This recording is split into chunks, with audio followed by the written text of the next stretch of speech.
Combien de temps faut-il à un inconnu pour démanteler votre vie? 10 minutes, peut-être moins.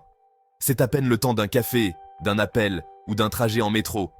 Pourtant, c'est tout ce qu'il faut pour que tout bascule.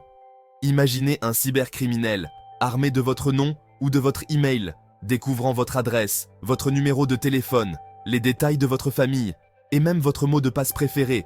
Tout cela avant que vous n'ayez fini votre café.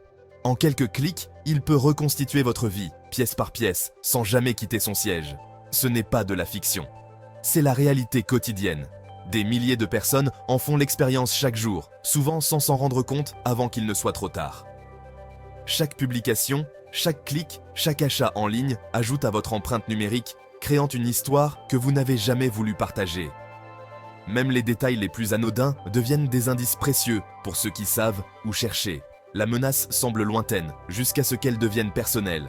Un jour, c'est un inconnu. Le lendemain, c'est votre compte, vos photos, votre identité. Les cybercriminels ne sont pas difficiles, ils veulent des cibles faciles et la plupart d'entre nous laissons nos portes numériques grandes ouvertes. Par négligence ou par ignorance, nous leur facilitons la tâche.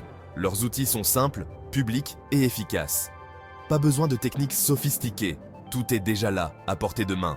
Ils n'ont pas besoin de pirater, ils collectent simplement ce que vous avez déjà partagé. Votre vie numérique est un puzzle dont ils possèdent déjà la moitié des pièces.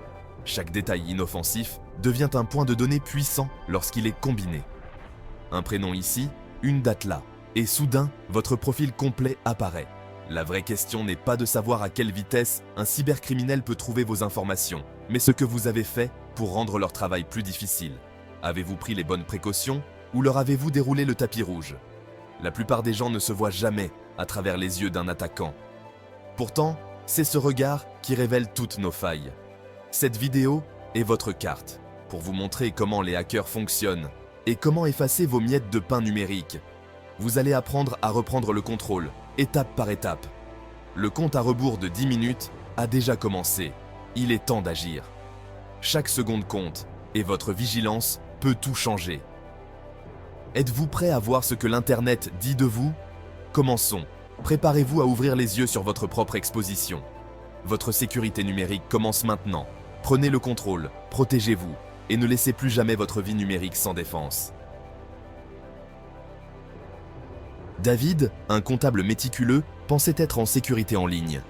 Il avait toujours été prudent, convaincu que ses habitudes rigoureuses le protégeaient des dangers du web.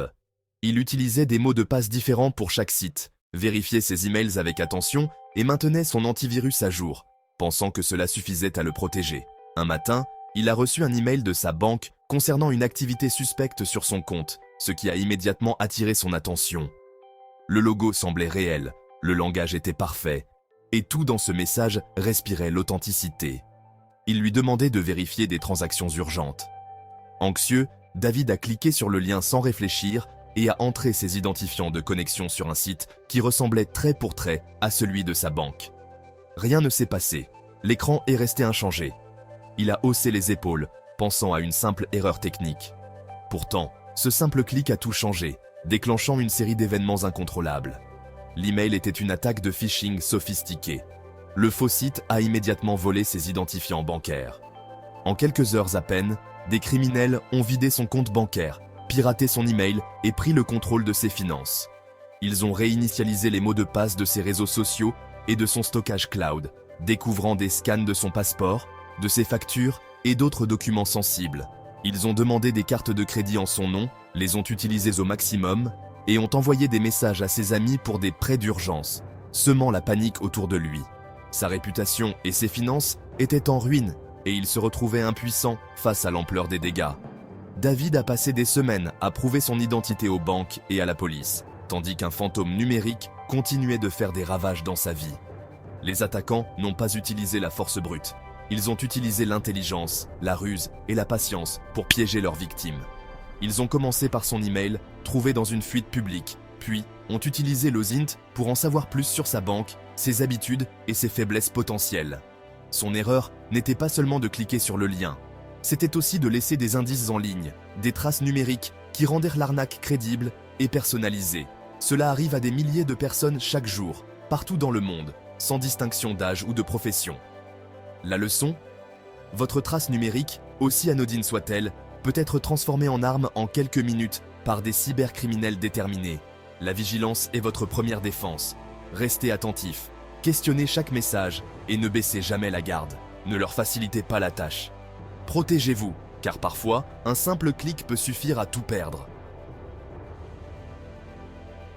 L'OSINT, Open Source Intelligence, n'est pas réservé aux hackers.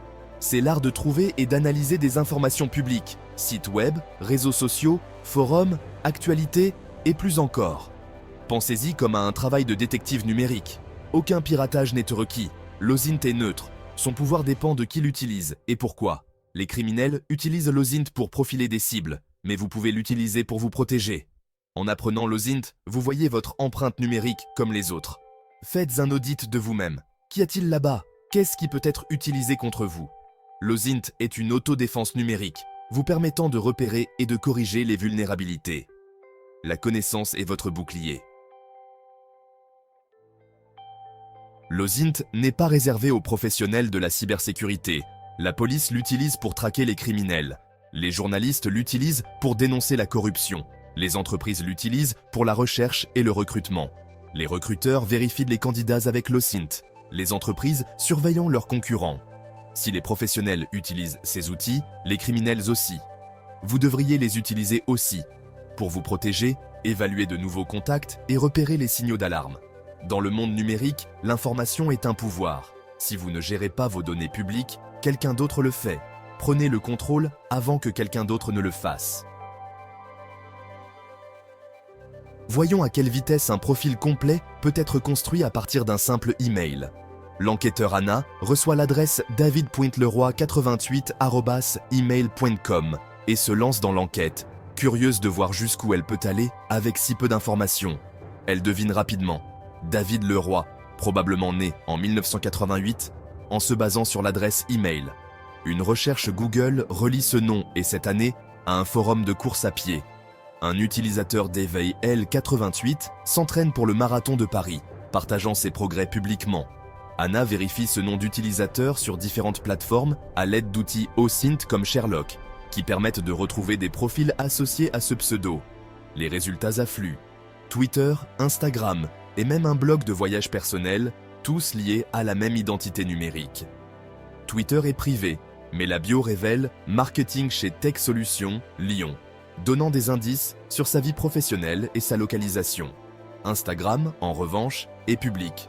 On y trouve des photos de marathon, un chien nommé Max, des lieux tagués à Lyon et des clichés de vacances en famille, révélant beaucoup sur sa vie privée. Elle effectue ensuite une recherche d'image inversée de sa photo de profil, ce qui l'amène à son LinkedIn, confirmant son emploi, son parcours professionnel et ses compétences. Anna vérifie « Have I been pwned ?» et découvre que son email figure dans plusieurs fuites de données, exposant potentiellement ses mots de passe. En quelques étapes, elle connaît maintenant son employeur, ses hobbies, sa famille et même des mots de passe possibles. Tout cela à partir d'un simple email. Tout cela, en quelques minutes seulement, grâce à des outils publics et accessibles à tous. Imaginez maintenant ce qu'un criminel déterminé pourrait faire avec un tel dossier aussi détaillé et précis. Vos miettes de pain numérique sont partout, traçant votre parcours sur Internet sans que vous vous en rendiez compte. Il est donc temps de les nettoyer, de reprendre le contrôle de vos traces numériques et de protéger votre vie privée. L'OSINT n'est pas seulement un outil de défense, il peut vous sauver en cas de crise. Lorsque Sarah, fondatrice d'une start-up, a reçu un email de rançon menaçant de divulguer le code de son entreprise, elle a enquêté. Le nom d'utilisateur de l'email du maître chanteur, CodeLeaker 2024, l'a mené à un profil GitHub. Ce profil était lié à un ancien email qui a révélé un ancien stagiaire mécontent. Le fragment de code était ancien, il bluffait. Sarah a documenté ses découvertes et est allée voir la police. La menace a disparu. En utilisant l'OSINT, Sarah a protégé son entreprise et a évité de payer une rançon. L'intelligence proactive a transformé une crise en victoire. L'OSINT est un pouvoir, pour le bien. Vous n'avez pas besoin d'être un expert en technologie pour utiliser l'OSINT. Commencez par des recherches Google avancées, sites, fil-type, citations. Utilisez DuckDuckGo pour la confidentialité, Yandex pour la recherche d'images inversées. Des outils comme Sherlock et What's My Name trouvent des noms d'utilisateurs sur différentes plateformes. Have I been pwned vérifie si vos données ont été divulguées. Pour les professionnels, des outils comme Maltego et Shodan cartographient des connexions et des appareils complexes. Mais un grand pouvoir implique de grandes responsabilités. Utilisez l'OSINT de manière éthique et légale, jamais pour harceler ou envahir la vie privée. Le but est la protection, pas le mal. Apprenez les outils, mais utilisez-les judicieusement. Combien de temps faut-il pour perdre le contrôle de votre vie numérique? Cela dépend de vos défenses. L'histoire de David montre le coût de l'inaction. L'histoire de Sarah montre le pouvoir de la connaissance. L'OSINT vous permet de passer de victime à gardien. Les outils sont accessibles, les habitudes sont à acquérir. Vérifiez votre empreinte, nettoyez les données à risque et apprenez aux autres à faire de même. La sécurité numérique est un processus continu, comme verrouiller votre porte ou regarder des deux côtés. C'est l'alphabétisation du 21e siècle. La vraie question, combien de temps attendrez-vous pour prendre le contrôle? Le pouvoir est entre vos mains, dès maintenant. Commencez votre compte à rebours et devenez le maître de vos propres informations.